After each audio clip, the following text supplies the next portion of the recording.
Қазіргі қоғамда діннің рөлі мен маңызы күн сайын артуда. Сондықтан біздің мемлекетіміз дін саласындағы кадрларды даярлау ісіне ерекше көңіл бөліп келеді. Отандық теологиялық оқу орындары шетелдік діни білім беру нысандарынан кем түспейтінін біріміз білсек, біріміз білмейміз. Яғни елімізде жоғары деңгейде діни білім алуға барлық жағдай жасалған.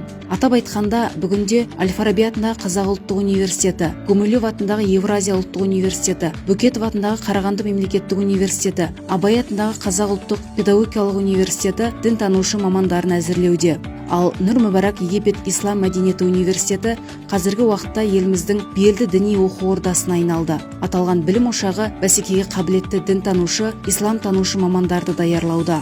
Сонымен қатар Түркістан қаласындағы Қожа Ахмет Яссауи атындағы халықаралық Қазақ-түрік университетінде теология факультеті ашылып, онда теология және дінтану саласының мамандары оқытылуда. Тағы бір жаңалық. Елімізде алғаш рет Гумилев атындағы Евразия ұлттық университетінде дін психологиясы бағыты бойынша магистратура бағдарламасы іске қосылды. Айта кету керек, бұл жоғары оқу орындарынан бөлек елімізде 9 медресе колледж жұмыс істейді. Осы ретте ата-аналар мен талапкерлер Қазақстанда да сапалы діни білім алуға мүмкіндіктері жоғары екенін білулері керек.